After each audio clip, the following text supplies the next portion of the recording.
Hey guys, and welcome to the Working Money Channel. All right, well, the Russell just set another new all-time high. That's courtesy of the blockchain backer, and crypto hasn't seemed to get the message yet. So, guys, it's funny because, we're getting a lot of great news. The stock markets are reacting the way they should be. However, I kind of feel the same way. We aren't seeing that same kind of activity in the crypto space, at least not as of yet. Rob Art also commenting, now all stock indexes have made new all-time highs. As I predicted at the start of the cycle, all signs have now come together. Now, literally only the last part of the cycle remains. Some altcoins must go up well before we come to a halt and the crashes take us to the accumulation zone. So here we go, guys. We're just now waiting for that last part of the cycle. If you take a look at, XRP, we're starting to see some inclinations that it is climbing slowly but surely after that big flush that we recently saw. Bitcoin obviously still in the driver's seat, but all the altcoins have been following Bitcoin. We saw that big liquidity event, which resulted in very, very long wicks for a lot of different cryptocurrencies, a lot of volume here, a lot of negative selling pressure. Coupled with that, this is the daily chart. If I throw that on the hourly, you guys can see we're seeing a bit of a rebound. We're seeing a bit of a recovery here. We did try to get up higher. We're slowly getting up higher, making higher highs. I mean, we did dip down here, and we're still just kind of trying. Hopefully, we get up to a new high here for XRP and for Bitcoin. Also, let's take a look at the Bitcoin chart. Bitcoin seems to be chugging along quite nicely. We do need to see some significant price activity for Bitcoin. If we can reclaim this level in here, I think we will be okay. $115,000 for one Bitcoin will be a positive step forward. As you guys can see here, now fear and greed is back to 39. So blood is in the water, and not so bad, but we are still feeling fearful. A lot of not me. A lot of the crypto traders, newbie traders probably right now are feeling quite fearful. Market cap is down again below $3.9 trillion. So it is up a little bit, but it is still below that $4 trillion mark, which is a psychological level. We are seeing altcoin season up significantly comparative to Bitcoin, but in the last 24 hours, Bitcoin is up 0.14%. We got some of the altcoins down. We got some of them up. So market has cooled down a little bit. And, maybe a good opportunity for some people to accumulate before that one last push to the upside. Again, that's not financial advice. But if you want to see what I'm doing for this bull run, you can follow me at patreon.com/workingmoneychannel. It is only $5 a month. And guys, I feel like this push is around the corner. Like Rob Art said in Blockchain Backer, we got one kick at the can. We want to maximize profits. How high is the market going to go? Well, for my insight, follow me at patreon.com/workingmoneychannel. I'm going to be holding another live Q&A session for my Patreon subscribers over there. So $5 a month only. If you guys are interested in the subscription, you got to subscribe and stay subscribed, though, to lock into that $5 price point. Nick Crypto Crusader also coming out saying, gold and stocks are about to sell off, in his opinion. Okay, during this time, we will see one of the largest rotations into crypto at a time when the total looks like this. So a very, very bullish pennant pattern here for the total market cap here. Let's just bring that up real quickly. Bullish pennant pattern. Let's take it off the 1 hour. Let's throw it on the daily. And let's see what we can glean from this, even if we throw that on the weekly. Wow, yeah, that is super bullish. Actually, it's on the weekly. I wish we could do a 2 or 3 day here. I don't have that option, but on the weekly, it's bullish and it's trending upward. It's an ascending bullish pennant pattern. So rather than something that looks like that, it is ascending. So you can see the bottom of the triangle that is moving upward. So guys, total is also looking to be poised and ready to blow. Wanted to thank Nick Crypto Crusader and Rob Art, and of course Blockchain Backer for posting that. And it feels like more and more haters. Traditionally people used to hate XRP. I feel like slowly but surely some of them are getting the hint. This courtesy of John Squire, and this is the guy from Coin Bureau. I don't know his name. Listen to this. It's another OG from the previous 2 cycles is XRP. So in terms of things to look for, what's happened over the past few weeks in terms of XRP, one is ETFs just launched over, I think, last week or something. So it's picking up, and that's good to see. Yeah. We've also got all the stuff that Ripple has been up to recently. They've been doing a lot of mergers. They've been doing a lot of partnerships, acquisitions. Hidden Road, the prime broker. Prime broker, exactly. Massive prime broker. And all of the integrations with RLUSD. It's Ripple stablecoin. Yeah. And also this news just broke today or the day before. It's from Eleanor, who's a reporter over there, Illiterate. There's now new liquid staking, which lets XRP holders earn up to 8%. Okay. So that's pretty interesting. Okay. Yeah. Well, there'll be a lot of XRP whales out there looking to get some yield on that after all this time. And of course, Ripple itself, now that the shackles are off following the final ending of that SEC trial that went on for years and years. So yeah, it's looking pretty good. Looking good, yeah. Mind you, XRP is, it's 26% from its all-time high, which in the grand scheme of things is actually not all that much. Not all that much at all. So that would mean that a 40% rally, and if you're going into a big altcoin season with XRP itself being one of the most well-known altcoins out there, especially from the previous cycles, I think it's definitely doable. Yeah. I think with XRP, the big issue has always been tokenomics, I think. Ripple obviously still has a lot of XRP, and sales of XRP by Ripple have historically suppressed XRP's price over the years, but it seems like Ripple haven't really been selling all that much. Not recently, no. So that's good. And don't forget, as I mentioned, it's an OG coin, similar to Chainlink in the sense that it has wide listing and support, and also name brand recognition, right? So people recognize it from the previous cycle. And another thing that it has that Chainlink also has is a hardcore army, the XRP army. The army and the Marines. You just know a member of the XRP army, a flamethrower would be their weapon of choice. They probably have to stop them all having flamethrowers. It's like, sorry guys, only one flamethrower per 10 of you. So yeah, I think XRP can see a new all-time high as well. Definitely. Of course, from what the experts say, it needs to get to 10K in order to be able to operate. That's in the white paper. It's hard. I believe so. It needs to be $10,000 exactly. Okay. 9,999 will not operate. It will not operate at that level. 10,000. These cheeky bellends. They have to be positive on XRP. I mean, the fundamentals look good, even though they want to. I mean, you can see where they're trying to get to us. You can see where they're trying to kind of just dig into the XRP army a little bit. That's okay. Not going to get me down. I know what I hold, and I'm very happy I hold XRP, and I'm sure a lot of you guys are as well. Speaking of what they were saying with regards to the all-time high, and how XRP is actually down just by a little bit from the all-time high. What do they say? Down 40, what is it? No, it's down 21% currently, which is actually not that big of a deal. Getting back up to all-time high would be 27%. I don't know what kind of figure he was giving at 40%. 40% would bring us close, just over $4 per coin from today's price. I think we're definitely going to see a new all-time high. But again, guys, you can join the Patreon for more detailed opinion, more detailed insight on that. And we've got more news here. Ripple partner Finastra just unveiled modern HCH modules for US payments. This courtesy of Mike Manfield, guys. With this release, Finastra becomes one of the major providers to support all US payment clearings, including ACH wires and real-time payments with a unified payment hub. The Finastra ACH module is designed and built on a modern technology stack to help financial institutions deploy a forward-compatible solution to streamline ACH processing, reduce operational complexity, and meet evolving regulatory and customer demand.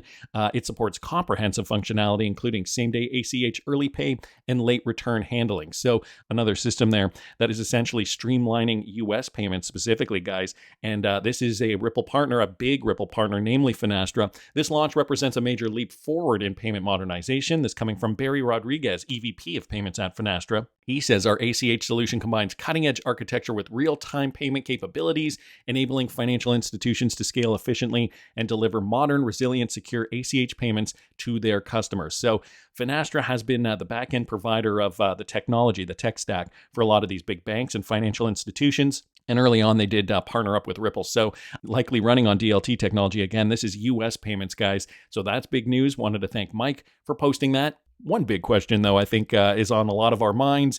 If we do see this massive push for XRP utility, that just means eventually supply is going to dwindle. And, this brings us back to what was famously known back in 2018 and 2019 as Shane Ellis theory. I don't know who was in the community when Shane Ellis was very active. He has not been active for a while.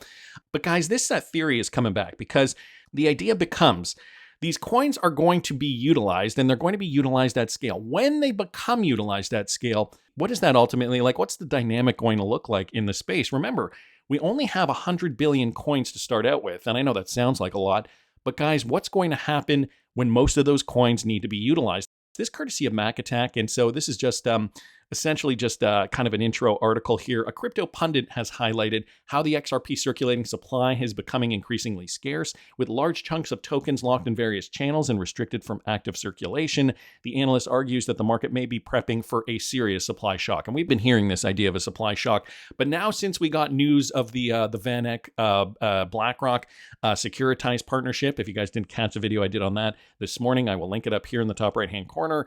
We are looking down the barrel of something really real here. So think about this for a second. This is a tweet here from 24-Hour Crypto. People don't realize how little XRP is actually left.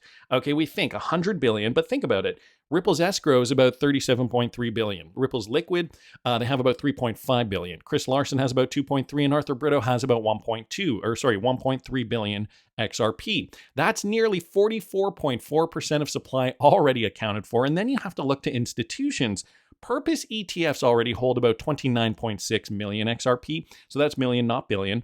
However, 3IQ holds another 45 mil. The best part, these are all small firms, not trillion-dollar giants. So retail, how much do we hold, guys? Maybe 15% of the supply at best? When JP Morgan, Wells Fargo, Goldman Sachs, when they enter the game, billions, okay, billions more XRP will vanish into cold storage because they're going to need to hold it for various different reasons. For the record, XRP is right now at $2.91. I will come back to requote this. He does say here. So these are just some examples of how much XRP is already being held, whether it's from Chris Larsen or Ripple or Arthur Brito or whoever. The fact of the matter remains, though, XRP is becoming scarce. Let's also think about the MXRP situation, right, with Axelar and Midas. Georgios from Axelar did recently make an appearance on a Twitter X Spaces. I want to remind you what Axelar and Midas have in mind for XRP supply. Also, Digital Asset Buy added a Hugo Fillion clip regarding Flare. I want you guys to listen to this and think about what's really happening. A year from now that your product has launched, is in the process of launching, I always ask this, for new products, what metric would you consider this product to be successful? Is it TVL, integrations, or is it actual XRP holders participating in this new product? If we have to choose one metric, it the is biggest one. assets under management, right? Like goal is $10 billion, 5% of the XRP circulating supply. Hugo, with the DeFi ecosystem within XRP now starting to expand, how much do you think is going to be unlocked just this year, in the last few months of this year? I mean, I'd like to see Flare at 5 billion XRP by mid-2026. So Hugo's saying 5 billion XRP by 2026, and Georgios is saying 10 billion XRP. So 10 billion, he said, was 5%, which would mean 5 billion would be 2.5%. So that's another 7.5% of supply locked up. So, when you add these numbers together, guys, you're thinking how much of this XRP is going to be removed from the ecosystem. And what does that mean, essentially? XRP wallet theory, okay? This courtesy of XRP_liquidity. Once Ripple is fully prepared and BlackRock enters the market, which we already know they are, the price of XRP is expected to rise steadily to entice and acquire the remaining 1.9 billion retail XRP from holders willing to sell at $5, $10, $20, etc., etc., etc. Are you guys ready to sell your XRP? Remember what Sal Gilberti said on the Paul Barron podcast? I did this video just recently. This is Sal Gilberti essentially describing Shane Ellis' theory and how it's very possible. I wanted to bring up something that he said right at the beginning. I don't know, maybe you guys missed it. If they get approved as a bank and then announce they're not going to sell any more XRP onto the market because they want to capitalize the bank, I think that would be an enormous impetus for price. That's gigantic. An enormous catalyst for price to go up, as Sal Gilberti says here, is removing XRP from the markets. Now, guys, this goes back to Shane Ellis' theory. Billions in XRP are disappearing from exchanges. Is the Shane Ellis theory playing out? And is Sal Gilberti saying this could, in fact, happen? Well, he did suggest that it could, and for those of you guys who don't know what this is, in a nutshell, let's cut to the core. Blockchain analytics platforms like CryptoQuant and Whale Alert show that between June 16th and June 22nd, 2025, Binance held this much in XRP reserves. You guys can see the numbers here between 2.85 billion and 2.24 billion. Upbit held about 1 billion. Bitstamp held anywhere between 50 million and 9.8 million.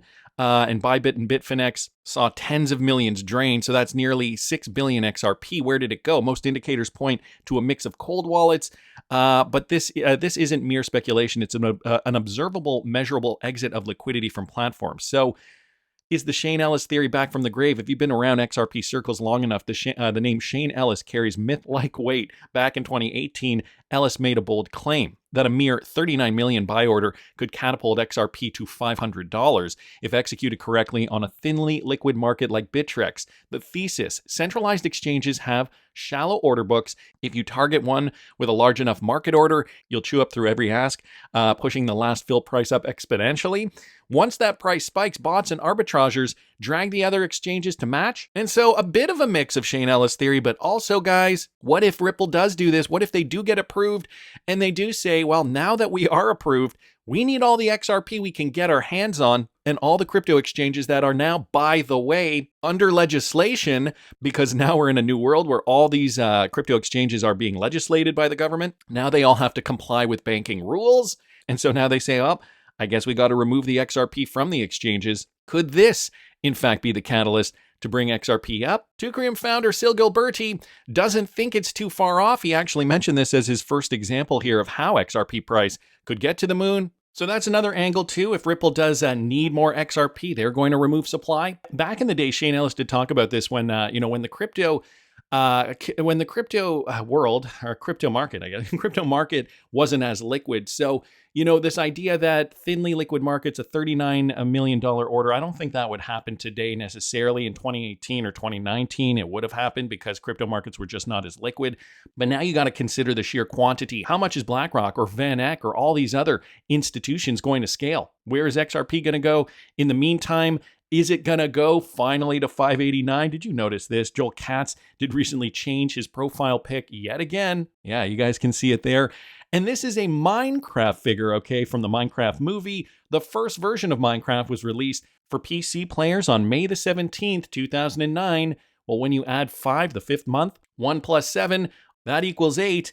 And the year 09, guys, well, that brings us to, you know it. I can see how Shane Ellis theory could, in fact, affect markets eventually. We do need to scale. We do need to see that real adoption, but it is happening, guys. Blackrock, VanEck, they are the big players, and they are going to want your XRP. For more information on where I see the market going, and I think more importantly, the time frame, because, we're expecting all this because we're hearing the announcements. We're expecting it to happen right away. Is it going to happen along a meaningful timeline? Are we going to see the liquidity pump in the market all of a sudden? Follow me at patreon.com/workingmoneychannel for my insight on that. The Working Money Channel merch store is also available if you guys are interested in purchasing some Working Money Channel merch.